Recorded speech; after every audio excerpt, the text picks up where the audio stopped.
menyediakan sarana untuk seseorang melakukan yang namanya transformasi pengetahuan. Karena dalam organisasi banyak orang yang kemudian kita akan temui, baik pemikirannya kiri, kanan, tengah, atas, itu semua ada dalam organisasi.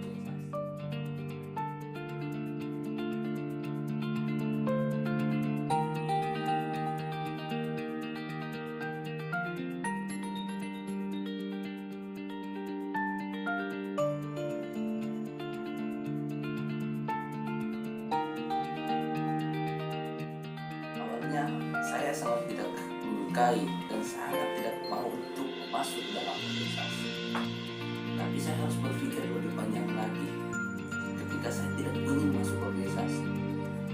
Wah, apakah saya hanya nongkrong tidak jelas di luar sana ketika balik dari kuliah, ataukah hanya untuk jalan-jalan ketika saya masuk dalam jadi saya yang bisa dikatakan sebagai anti organisasi.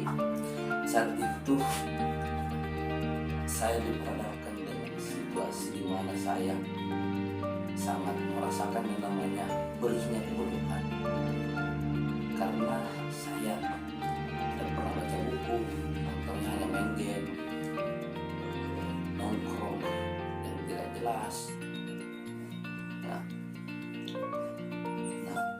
Lama kelamaan saya harus mengoreksi diri saya.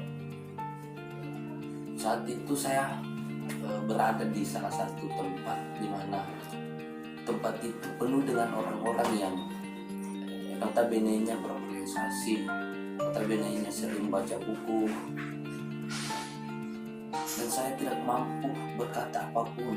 Satu kalimat saya sulit untuk mengungkapkan kepada kawan-kawan yang ada dalam tempat itu. Saat itu kan dia berdiskusi berbagai macam persoalan, baik itu persoalan kampus, persoalan negara secara universal. Saya tidak mampu mengeluarkan argumen kepada mereka karena saya tidak pernah baca buku, tidak pernah diskusi-diskusi, tidak masuk ke organisasi. Makanya saya cukup sedih ketika mengingat situasi ini.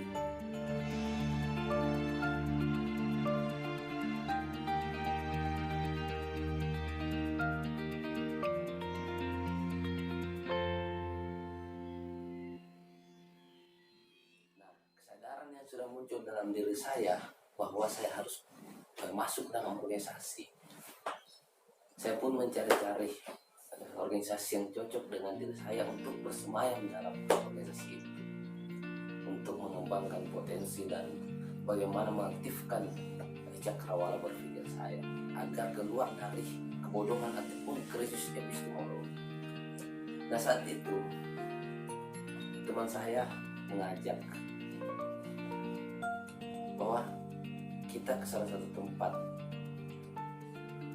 untuk melakukan deklarasi. Dan saat itu saya belum tahu banyak terkait dengan bahasa-bahasa ilmiah.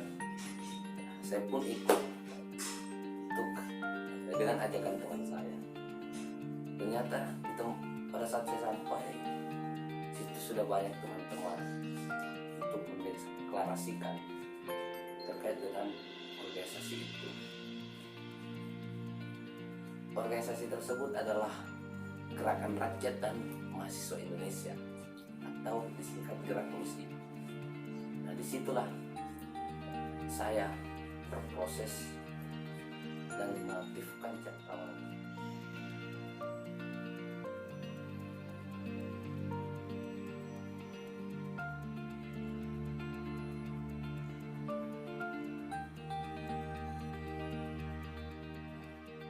Saya yang sudah masuk ataupun tergabung dalam organisasi ini, yaitu Gerak Musi, disinilah saya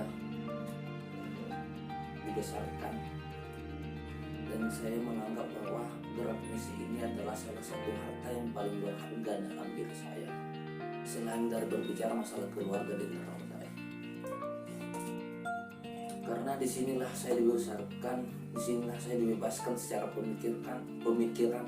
Di sini saya berproses. Di sinilah saya bertemu dengan orang-orang yang memang mahir dalam gerakan dan pengetahuan yang memang tingkatannya sudah tinggi lah. Nah, di organisasi ini juga saya merasakan bagaimana kita memang harus berada di sisi masyarakat, di mana kita harus memang peduli kepada masyarakat banyak tanpa terkecuali. Bahwa ketika ada kasus-kasus di masyarakat, kita harus turun tangan, kita harus turun untuk mengawal kasus itu, karena jangan sampai masyarakat ini dimanfaatkan oleh para orang-orang yang bertanggung jawab.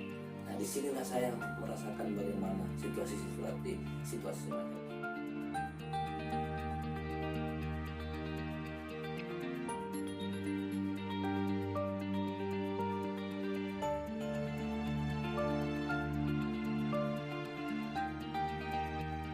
Di sini adalah organisasi yang memang mengawal kasus-kasus baik lokal ataupun dalam skala nasional. Bagaimana berikhtiar untuk mencapai yang namanya masyarakat adil makmur, karena fungsional negara itu adalah menciptakan namanya kesejahteraan, menciptakan namanya keadilan tanpa adanya diskrepansi dalam masyarakat, tanpa ada diskriminasi dalam masyarakat. Nah, inilah yang harus diciptakan dan harus kita harus berikhtiar menciptakan situasi seperti itu. Apalagi ketika orang-orang yang duduk dalam struktur pemerintahan tidak bertanggung jawab untuk mencapai namanya inti negara, maka kita harus memperingati mereka, baik itu melalui aksi demonstrasi dan sebagainya, karena demonstrasi itu bukan kriminal. Demonstrasi itu adalah bagian dari demokrasi, yaitu bentuk dari kecintaan kita terhadap negara.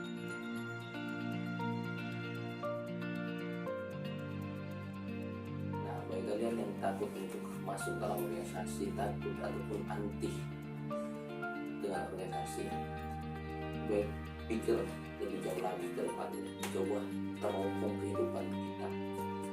Apakah hal yang kita lakukan sekarang ini, misalnya main game, jalan-jalan bersama doi dan sebagainya, itu bermanfaat untuk masyarakat atau tidak?